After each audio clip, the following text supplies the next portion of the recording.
नमस्कार दोस्तों, आज हम बात करेंगे हनुमान जी के बारे में। हनुमान जी का जन्म भगवान शिव के अवतार के रूप में माता अंजनी से हुआ था। बचपन में हनुमान जी बहुत शरारती थे, लेकिन उनकी भक्ति और शक्ति को देखकर सभी आश्चर्यचकित थे। हमारे सतग्रंथों में ऐसे कई प्रमाण मिलते हैं जिससे यह सिद्ध होता है कि हनुमान जी के पास अतुलित बल था, इसीलिए उन्हें अतुलित बल धामा भी कहा जाता है। परंतु यह बल हनुमान जी को कैसे प्राप्त हुआ, इसी रहस्य से आज हम पर्दा उठाने जा रहे हैं। आइए इस सत्य से आपको रूबरू कराते हैं। अभी मजा आएगा ना भिड़ो। हनुमान जी वो महाबली हैं जिन्होंने एक ही छलांग में समुद्र पार करके रावण की सोने की लंका को जला दिया। और हनुमान जी वो महाबली हैं, अगर वो चाहते तो युद्ध से पहले ही माता सीता को रावण का वध करके माता सीता को रामचंद्र जी के पास ले जाते। और उस महाबली की शक्ति देखिए, उस महाबली की शक्ति देखिए जिन्होंने लक्ष्मण जी के प्राणों की रक्षा करने के लिए एक ही रात में संजीवनी बूटी लाने के लिए द्रोणागिरि पर्वत पर पहुंच गए। और उन्होंने सूर्य और देखिए मेहंदी और देखिए, और सूर्य उदय होने से पहले ही वो संजीवनी बूटी सहित द्रोणागिरि पर्वत को रामचंद्र जी के पास उठाकर ले गए। और ये कह रहे कि हनुमान जी भगवान नहीं है। हनुमान जी भगवान नहीं है तो क्या है, हमें बताइए। ये क्या कह रहे हैं, ये क्या बोल रहे हैं हनुमान जी के बारे में? अभी बताता है भाई, अभी बताता है। जैसे अभी हमारे भाई साहब ने बताया कि हनुमान जी के अंदर इतना बल था कि वो द्रोणगिरि पर्वत एक हाथ से उठा लाए, समुद्र को पार कर दिया। मैं इनसे पूछना चाहूंगा कि हनुमान जी के अंदर वो बल किसकी कृपा से आया था, क्या ये हमें बता सकते हैं इस चीज की? अरे बाप रे, ये तो धोती खोल रहा है। ये क्या दूध पीते बच्चे हैं, इनको नहीं पता। पूरी दुनिया जानती है कि हनुमान जी में बल श्री राम जी की कृपा से है। जय बजरंगबली। कुछ भी जैसे भी हमारे महंत जी ने बताया कि हनुमान जी के अंदर जो बल आया था श्री राम जी की कृपा से आया था। मेरे को ऐसा प्रतीत होता है कि इन्होंने रामचरितमानस का गुरु परंपरा में रहकर अध्ययन नहीं किया है। हमारे संत रामपाल जी महाराज जी ने रामचरितमानस से हमें बताया है कि रामचरितमानस महर्षि तुलसीदास जी की रामचरितमानस में आता है सुंदरकांड के अंदर श्लोक 3 वाणी नंबर 1 में, जामवंत के वचन सुनाए सुनिए हनुमत हृदय अति वाहे। क्योंकि जामवंत के वचन सुनकर हनुमान जी के अंदर वो बल आया था। और मैं आपको बता दूं हमारे सदगुरु रामपाल जी महाराज बताते हैं कि जामवंत जी ने जो वचन सुनाए थे वो आदि राम के वचन सुनाए थे। आदि राम की कृपा से हनुमान जी के अंदर बल आया था। अरे ये क्या हमको दूध पीता बच्चा समझते हैं? हमने बचपन से रामचरितमानस पढ़ा है, हमने तो आज तक कहीं ऐसा नहीं पढ़ा। अगर ये उसमें लिखा है तो ये हमको प्रमाण दे। Good question. हमारे सदगुरु रामपाल जी महाराज जी ने जो हमें प्रमाण दिखाए हैं, हम आपको प्रमाण दिखा सकते हैं। आप देखिए, ये रामचरितमानस महर्षि तुलसीदास जी द्वारा रचित है। इसके टीकाकार हनुमान प्रसाद पोदार हैं। ये गीता प्रेस गोरखपुर से प्रकाशित है। ये सुंदरकांड है, पंचम सोपान सुंदरकांड के 3 श्लोक की पहली चौपाई, जामवंत के वचन सुहाए सुनिए हनुमत हृदय अति वाहे। जामवंत के वचन सुन के हनुमान जी के हृदय में बल आया था। वो कौन से वचन थे? वो वचन आपको किष्किंधा कांड में देखने को मिलेंगे। हमारे संत रामपाल जी महाराज जी ने हमें बताया, ये तत्व ज्ञान है। जामवंत अंगद दुख देख ही कहीं कथा उपदेश विशेष ही, राम तात कहूँ नर जनी मानहूँ निर्गुण ब्रह्म अजीत अज जानहूँ। जामवंत अंगद का दुख देखकर विशेष उपदेश की कथा कही। हे तात, श्री राम जी को, यहाँ पर राम लिखा है, अनुवादकर्ता ने श्री राम जी कर दिया है। श्री राम जी को मनुष्य ना माने, उन्हें निर्गुण ब्रह्म अजय और आजन्मा समझे।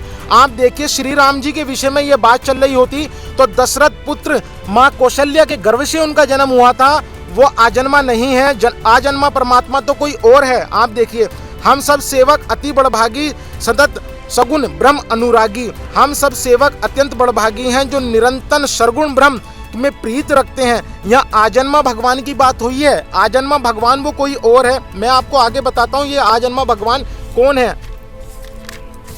हमारे संत रामपाल जी महाराज जी ने बताया। पंडित जी आप देखिए, महंत जी, ये किष्किंधा कांड है। किष्किंधा कांड में यहाँ देखिए जामवंत कहने लगे कि अब मैं बूढ़ा हो गया हूँ, शरीर में पहले वाला बल लेश भी नहीं रहा है। जब खरी के शत्रु बामन बने थे तब मैं जवान था और मुझ में बड़ा बल था। बलि के बांधते समय प्रभु इतने बड़े थे कि उनके शरीर का वर्णन नहीं हो सकता, किंतु मैंने 2 ही घड़ी में 7 परिक्रमा कर दी थी। यहाँ बामन भगवान के विषय में जिक्र हो रहा है। बामन बलि के यज्ञ में आए थे, क्योंकि बलि ने जब यज्ञ रचा था तो बामन होके उतरे थे। देखिए महन जी, यहाँ बामन जी के विषय में जिक्र चल रहा है। बामन जी जो थे वो पूर्ण परमात्मा कबीर साहब थे, क्योंकि भगवान का विधान है जहाँ जहाँ धर्म होता है वहाँ भगवान साक्षात रूप में प्रकट होते हैं। पंचम वेद की एक वाणी है, मैं आपको बताना चाहूंगा। हमारे गुरुजी ने बताया, बलि को यज्ञ रची अस्मेघ बामन होकर आय उमेद, 3 पेड़ जग दिया दान, बामन को बलि चले निदान। क्योंकि भगवान साक्षात रूप में प्रकट होके बलि ने जो यज्ञ रचाया था उस यज्ञ में दान लेने के लिए वामन का रूप धर कर आए थे परमात्मा। रामचरितमानस के अंदर सुंदरकांड, इसी के अंदर एक वृत्तांत आता है। जब हनुमान जी रावण की लंका में प्रवेश करे और वो उसकी वाटिका को उजाड़ दिया, तब रावण के सैनिकों ने हनुमान जी को बंदी बनाकर जब दरबार में पेश किया गया तो रावण हनुमान जी को भय दिखा रहा था। उसी बीच हनुमान जी ने उस परम अक्षर ब्रह्म पूर्ण परमात्मा के विषय में बताया, हे रावण सुन, जिनका बल पाकर माया संपूर्ण ब्रह्मांड के समूहों की रचना करती है, ब्रह्मांडों के समूहों की रचना करती है, जिनके बल से हे दशाशीष ब्रह्मा विष्णु महेश सृष्टि का सर्जन पालन और संहार करते हैं, जिनके बल से सहस्त्रमुख वाले शेष जी पर्वत और वन सहित समस्त ब्रह्मांडों को सिर पर धारण करते हैं। यहाँ देखिए हनुमान जी उस पूर्ण परमात्मा के विषय में पूर्ण परमात्मा का भय दिखा रहे हैं रावण को। देखिए यहाँ ब्रह्मा विष्णु महेश लिखा है, आप ध्यानपूर्वक देखिए। यहाँ श्री राम जी के विषय में जिक्र नहीं चल रहा, क्योंकि भगवान श्री राम विष्णु के अवतार थे। यहाँ विष्णु साफ साफ लिखा है, ब्रह्मा विष्णु महेश, ये उस पूर्ण परमात्मा का वह दिखा रहे हैं, उस दशानंद को आप देख सकते हैं। एक प्रमाण और हमारे सदगुरु संत रामपाल जी महाराज जी ने हमें दिखाया है। रामचरितमानस के अंदर एक वालकांड आता है। वालकांड रामचरितमानस में एक प्रकरण है, आप देखिए। जो परमेश्वर एक है, जिनके कोई इच्छा नहीं है, जो आजन्मा सच्चिदानंद परम धाम है, जो सब में व्यापक और जो सब में व्यापक एवं विश्व रूप है, उन्हीं भगवान ने दिव्य शरीर धारण करके नाना प्रकार की लीला करी है। वही पूर्ण परमात्मा चारों युगों में आते हैं, चारों युगों में आके नाना प्रकार की लीला करते हैं, क्योंकि पूर्ण परमात्मा के विषय में ये जिक्र है। आप देखिए एक प्रमाण आगे आपको इससे स्पष्ट होगा। वह लीला केवल भक्तों के हित के लिए ही करते हैं, क्योंकि भगवान परम कृपालु हैं और शरणागत के बड़े प्रेमी हैं, जिनकी भक्तों पर बड़ी ममता है और कृपा है, जिन्होंने एक बार जिस पर कृपा कर दी उस पर कभी क्रोध नहीं किया। इससे स्पष्ट हो जाता है कि वो पूर्ण परमात्मा अपने भक्तों पर कृपा करते हैं और भगवान कभी क्रोध नहीं करते, भगवान कभी किसी का मरण नहीं करते, संहार नहीं करते। जहाँ हनुमान जी ने क्रोध के वश में आकर रावण की लंका का दहन कर दिया, अनेकों राक्षसों को मार दिया, हनुमान जी के चिंगाड़ने से कितनी स्त्रियों के गर्भ गिर गए, ये प्रकरण सुंदरकांड के अंदर भी है। ये भगवान के कार्य नहीं है, भगवान कभी कभी किसी पे क्रोध नहीं करता। पूर्ण परमात्मा के ये बारे में ये जिक्र है, क्योंकि पूर्ण परमात्मा कभी किसी पे क्रोध नहीं करता। आप ये प्रमाण देखिए।